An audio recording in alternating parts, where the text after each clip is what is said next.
ಖಾರ ಬಣ್ಣ ಮತ್ತು ರುಚಿ ಆಚಿ ಚಿಲ್ಲಿ ಪೌಡರ್. ಅಕ್ರಮವಾಗಿ ಸಾಗಿಸ್ತಾ ಇದ್ದ 545 ಚೀಲ ಅನ್ನಭಾಗ್ಯ ಅಕ್ಕಿಯನ್ನು ವಶಕ್ಕೆ ಪಡ್ಕೊಳ್ಳಲಾಗಿದೆ. ಹಾವೇರಿಯ ಬಂಕಾಪುರದಲ್ಲಿ ಅಕ್ರಮವಾಗಿ ಸಾಗಿಸ್ತಾ ಇದ್ದಂತ ಪಡಿತರ ಬರೋಬ್ಬರಿ 545 ಚೀಲಗಳ ಅನ್ನಭಾಗ್ಯದ ಅಕ್ಕಿ ಸಮೇತ ಲಾರಿ ವಶಕ್ಕೆ ಪಡ್ಕೊಂಡಿರೋದು. ಹತ್ತಿ ಕಾರ್ಖಾನೆಯಲ್ಲಿ ಅಕ್ರಮವಾಗಿ ಸಂಗ್ರಹಿಸಿಟ್ಟಿದ್ದಂತ ಅನ್ನಭಾಗ್ಯ ಅಕ್ಕಿ ಬಂಕಾಪುರ ನಗರ ಹೊರವಲಯದ ಹಾನಗಲ್ ರೋಡ್ನಲ್ಲಿ ಕಾರ್ಖಾನೆ ಮೈನುದ್ದೀನ್ ಸೈಯದ್ ಶಬ್ಬೀರ್ ಅಹಮದ್ ಎಂಬುವರಿಂದ ಅಕ್ಕಿ ಸಾಗಾಟ ಮಾಡಲಾಗ್ತಾ ಇತ್ತು. ತನ್ನ ಮಹಾರಾಷ್ಟ್ರಕ್ಕೆ ಪೂರೈಕೆ ಮಾಡುವುದಕ್ಕೆ ಲೋಡ್ ಮಾಡಿದ್ರು ಅಂತ ಗೊತ್ತಾಗ್ತಾ ಇದೆ. ಶಿಗ್ಗಾವಿಯ ತಹಶೀಲ್ದಾರ್ ಆಹಾರ ನಿರೀಕ್ಷಕರ ನೇತೃತ್ವದಲ್ಲಿ ಕಾರ್ಯಾಚರಣೆಯನ್ನ ಮಾಡಲಾಗಿದೆ. ಹತ್ತಿ ಕಾರ್ಖಾನೆಯಲ್ಲೇ ಅಕ್ಕಿ ಪಾಲಿಶ್ ಯಂತ್ರವನ್ನು ಹೊಂದಿದ್ರು ದಂಧೆಕೋರರು ಅನ್ನೋದು ಗೊತ್ತಾಗ್ತಾ ಇದೆ. ಹಳ್ಳಿಗಳಲ್ಲಿ ಜನರಿಂದ ಸಂಗ್ರಹವಾಗುವ ಅಂಗಡಿಗಳ ಮೂಲಕ ಅಕ್ಕಿ ಸಂಗ್ರಹ ಆಗ್ತಾ ಇತ್ತು. ಒಂದೆಡೆ ಅಕ್ಕಿ ಸಂಗ್ರಹಿಸಿ ರಾತ್ರೋರಾತ್ರಿ ಹೊರ ರಾಜ್ಯಗಳಿಗೆ ಅಕ್ಕಿ ಸಾಗಾಟ ಮಾಡೋ ಕೆಲಸವನ್ನು ಇವ್ರುಗಳು ಮಾಡ್ತಾ ಇದ್ರು. ಶಹರ ಪೊಲೀಸ್ ಠಾಣೆಯಲ್ಲಿ ಈ ಬಗ್ಗೆ ಪ್ರಕರಣ ಕೂಡ ದಾಖಲಾಗಿತ್ತು. ಈಗಾಗಲೇ ನೋಡಿ ಈ ವಿಚಾರಕ್ಕೆ ಸಂಬಂಧಪಟ್ಟಂತೆ ಬಹಳ ಸ್ಟ್ರಿಕ್ಟ್ ಆದಂತ ರೂಲ್ಸ್ ತರಲಾಗಿದೆ. ಹಾಗಿದ್ರೂ ಕೂಡ ಬಡವರಿಗೆ ಫಲಾನುಭವಿಗಳಿಗೆ ಸಿಗಬೇಕಾದಂತ ಅಕ್ಕಿಯನ್ನ ಮಾರಾಟ ಮಾಡೋದು ಇವ್ರುಗಳು ಕಾಳಸಂತೆಯಲ್ಲಿ ಮಾರಿ ದುಡ್ಡು ಮಾಡೋ ಕೆಲಸ ಮಾಡ್ತಾ ಇದ್ರು. 545 ಚೀಲ ಅನ್ನಭಾಗ್ಯದ ಅಕ್ಕಿ ಅಂದ್ರೆ ಯೋಚನೆ ಮಾಡಿ ಎಷ್ಟರ ಮಟ್ಟಿಗೆ ಇವ್ರು ಯಾಮಾರಿಸ್ತಾ ಇದ್ರು ಅಂತ. ಹತ್ತಿ ಫ್ಯಾಕ್ಟರಿಯಲ್ಲಿ ಇವರು ಪಾಲಿಶ್ ಮಾಡೋ ಯಂತ್ರವನ್ನು ಕೂಡ ಇಟ್ಕೊಂಡು ಕೂತಿದ್ರು ಅಂತಂದ್ರೆ ಎಷ್ಟು ದಿನಗಳಿಂದ ನಡೀತಾ ಇತ್ತು ಈ ಕಳ್ಳ ವ್ಯವಹಾರ ಅನ್ನೋದು ಗೊತ್ತಾಗ್ತಾ ಇದೆ. ಸದ್ಯ ಇದಕ್ಕೆ ಸಂಬಂಧಪಟ್ಟಂತೆ ಪ್ರಕರಣ ದಾಖಲಾಗಿತ್ತಂತೆ. ಆ ಹಿನ್ನೆಲೆಯಲ್ಲಿ ರೇಡ್ ಮಾಡಿದ್ದಾರೆ. ಈ ಸಂದರ್ಭದಲ್ಲಿ 545 ಚೀಲ ಅನ್ನಭಾಗ್ಯ ಅಕ್ಕಿಯನ್ನು ವಶಕ್ಕೆ ಪಡ್ಕೊಂಡಿದ್ದಾರೆ. ನಮ್ಮ ಸರ್ಕಾರದ್ದು ಫಲಾನುಭವಿಗೆ ಸಿಗಬೇಕು ಅಂತ ಕೋಟಿ ಬಿಡುಗಡೆ ಮಾಡಿ ಈ ಮಹತ್ವದ ಯೋಜನೆಯನ್ನು ಜಾರಿಗೆ ತಂದಿದ್ದಾರೆ. ಇವರು ಮಹಾರಾಷ್ಟ್ರಕ್ಕೆ ಮಾರೋದು ಅಲ್ಲಿ ಹೋಗಿ. ಸೊ ಹಾವೇರಿಯ ಬಂಕಾಪುರದಲ್ಲಿ ಅಕ್ರಮವಾಗಿ ಸಾಗಿಸ್ತಾ ಇದ್ರು ಅನ್ನೋದು ಗೊತ್ತಾಗ್ತಾ ಇದೆ. ಈ ಬಗ್ಗೆ ಮಾಹಿತಿ ನೀಡ್ತಾರೆ ನಮ್ಮ ಪ್ರತಿನಿಧಿ ಯಲ್ಲಪ್ಪ.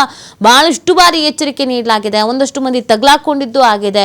ಸ್ಟ್ರಿಕ್ಟ್ ಆದಂತ ರೂಲ್ಸ್ ತಂದ್ರು ಹೆಂಗ್ ನಡೆಯುತ್ತೆ ಇದೆಲ್ಲ? ಅಧಿಕಾರಿಗಳ ಶಾಮೀಲು ಇರುತ್ತಾ ಇದರಲ್ಲಿ? ಯಾವ ಮಾನದಂಡದ ಮೇಲೆ ಇವ್ರುಗಳು ಈ ವ್ಯವಹಾರಗಳನ್ನು ಮಾಡ್ತಾ ಇರ್ತಾರೆ ಅಂತ ನೀತಿ ಈಗಾಗಲೇ ರಾಜ್ಯ ಸರ್ಕಾರ ಇರ್ಬೋದು ಮತ್ತು ಕೇಂದ್ರ ಸರ್ಕಾರ ಇರ್ಬೋದು ಬಡವರಿಗೆ ಅಕ್ಕಿ ಸಿಗಬೇಕು, ಬಡವರು ಇಲ್ಲಿ ಅಂತಂದ್ರೆ ಯಾವುದೇ ಕಾರಣಕ್ಕೂ ಉಪವಾಸ ಮಲಗಬಾರದು ಅಂತೇಳಿ ಸಾಕಷ್ಟು ಇಲ್ಲಿ ಅಂತಂದ್ರೆ ಮನೆಗೆ ಅಕ್ಕಿ ಕೊಡುವಂತಹ ಕೆಲಸವನ್ನ ಮಾಡ್ತೀವಿ. ಅದರಲ್ಲಿ ರಾಜ್ಯ ಸರ್ಕಾರ ಒಂದು ಅನ್ನಭಾಗ್ಯ ಅನ್ನುವಂತಹ ಒಂದು ಯೋಜನೆಯಲ್ಲೇ ಇಲ್ಲಿ ಅಂದ್ರೆ ಬಡವರಿಗೆ ಅಕ್ಕಿ ಕೊಡುವಂತಹ ಕೆಲಸವನ್ನ ಮಾಡ್ತಿದೆ. ಆದ್ರೆ ಇವತ್ತು ಈ ಅಕ್ಕಿ ಎಷ್ಟರ ಮಟ್ಟಿಗೆ ಕಾಳಸಂತೆಯಲ್ಲಿ ಮಾರಾಟ ಆಗ್ತಿದೆ ಅಂದ್ರೆ ಇದು ನಮ್ಮ ಕಣ್ಣ ಮುಂದೆ ಇರೋದು ಒಂದು ಹಾವೇರಿ ಜಿಲ್ಲೆಯ ಒಂದು ಶಿಗ್ಗಾವಿಯ ಒಂದು ಬಂಕಾಪುರ ಪೊಲೀಸ್ ಠಾಣೆ ವ್ಯಾಪ್ತಿಯಲ್ಲಿ ನಡೆದಂತಹ ಒಂದು ದಾಳಿ. ಬಂಕಾಪುರ ಪೊಲೀಸ್ ಠಾಣೆ ವ್ಯಾಪ್ತಿಯಲ್ಲಿ ಸರಿಸುಮಾರು ಅಂದ್ರೆ ಒಂದು 545 ಚೀಲಗಳನ್ನ ಈಗಾಗಲೇ ಅಧಿಕಾರಿಗಳು ಜಪ್ತಿ ಮಾಡಿದ್ರೆ ಇದು ಏನು ಅಂದ್ರೆ ಮೈನುದ್ದೀನ್ ಮತ್ತು ಸೈಯದ್ ಶಬ್ಬೀರ್ ಅಹಮದ್ ಅಂತೇಳಿ ಎಂಬುವರು ಇಲ್ಲಿ ಅಕ್ಕಿ ಸಾಗಾಟ ಮಾಡ್ತಾ ಇದ್ರು.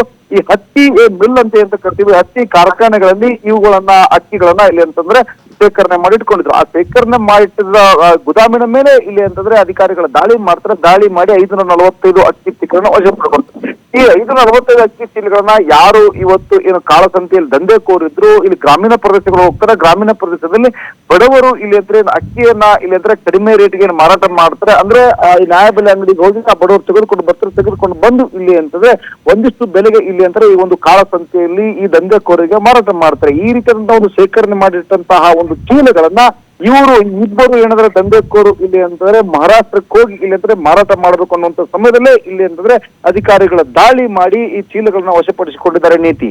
ಓಕೆ, ಥ್ಯಾಂಕ್ ಯು ಯಲ್ಲಪ್ಪ ತಮ್ಮ ಡೀಟೇಲ್ಸ್ಗಾಗಿ.